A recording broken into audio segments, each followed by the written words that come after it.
Hi. In this video, I would like to talk about breath-focused yoga or breath-based yoga, the way my teachers at the Akasha Yoga Academy call that. So basically, I'm going to talk about very important principles of the practice of yoga. Without them, for me, yoga loses any meaning. The physical practice of the yoga, of the asana, becomes just a simple exercise if I don't follow these principles. Maybe you even know it, that you go to classes and sometimes you feel fulfilled in the end of the class, you feel content, you feel focused, you feel calm.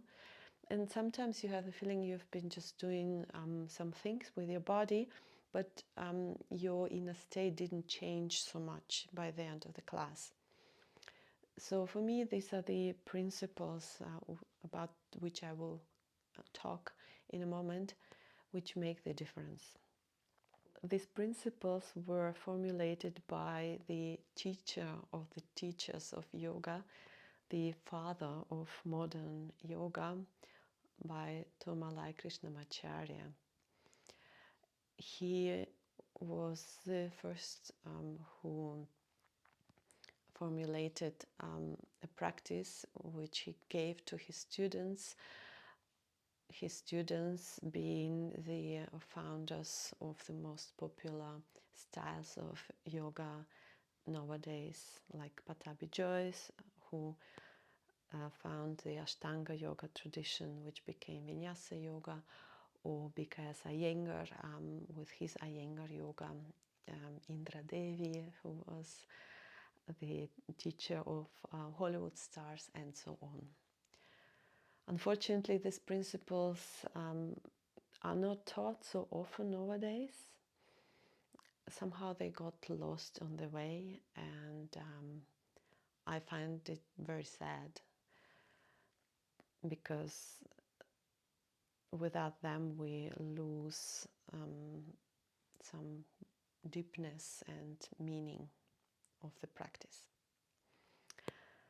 So there are 5 principles, and they are all about the connection, the link between our body to our mind through our breath. So the first principle says that the body movement is the breath movement. There is no separation between them.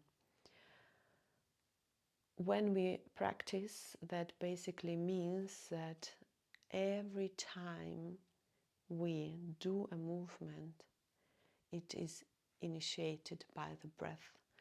So every movement which is rising like this, which is opening, of these movements, they are initiated by the inhalation. And then every time we go in a lower position into a forward fold, that's all created by an exhalation. So the next principle is the breath envelops the movement. So imagining like the movement is inside and the breath is around it. So anytime we do a movement, we start it with a breath. We can do it even counting. So imagine that your movement is 4 counts long. That means that your breath starts a little bit before. It starts on 1, and then on 2 your movement starts. Then your movement, it finishes after 4 counts on 5, and the breath finishes on 6. So when I will do a movement, I will start to inhale,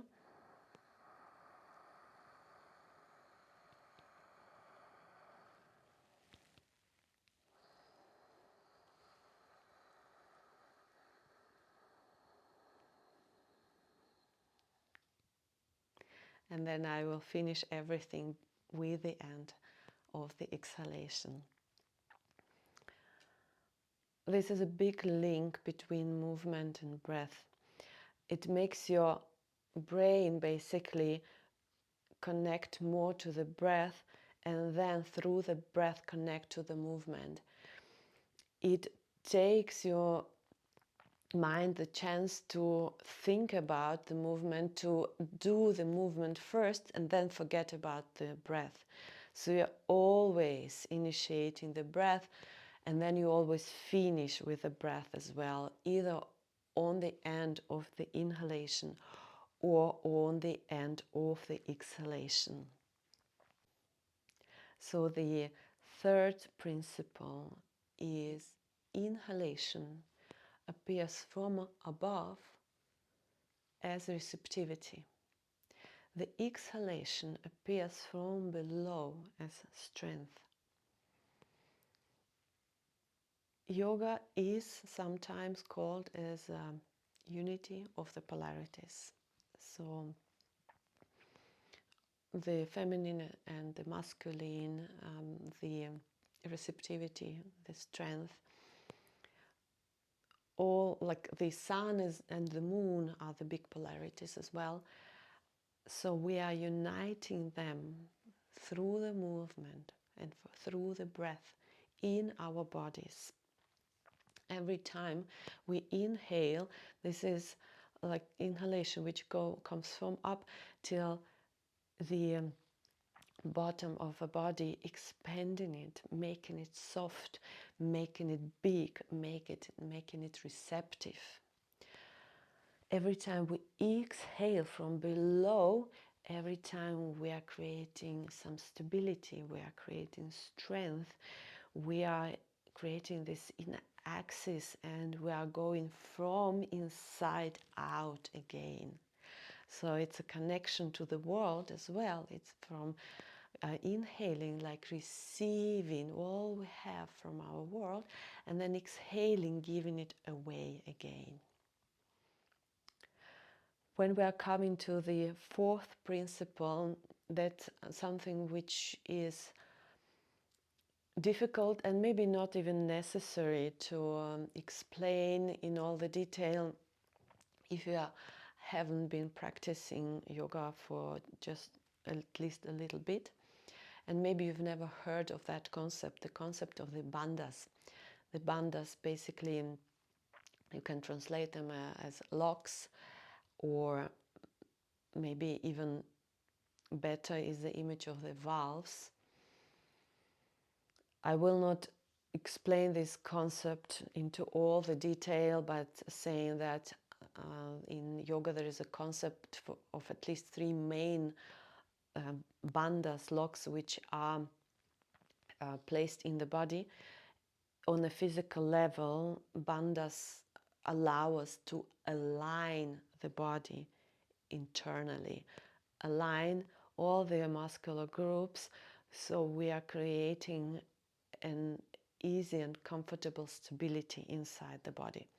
So the fourth principle says that asana creates the bandha, and bandha supports the breath, meaning that when we practice asana correctly, the bandhas come in place, creating this stability and easiness in the body, which then serves the breath. And the last principle says that asana, pranayama, and meditation is a seamless process. Asana being the posture, pranayama being the awareness of the breath, and meditation is considered here as a final gift which is created by the end. So we are not practicing meditation forcefully, we are not practicing it in this sense separately, but the meditative state of the ultimate connection to everything, to your own being, to yourself, but also to everything in this world, is a gift which is given to you by practicing asana and pranayama. And maybe if you've been practicing yoga already and maybe in practicing it with me as well, maybe you've experienced some kind of inner stillness and connection by the end of the asana practice. And I wish you will experience it in the future. This is what gives our practice meaning, which makes a difference, which makes it so profoundly effective, so transformative in our lives. So enjoy your practice. Namaste.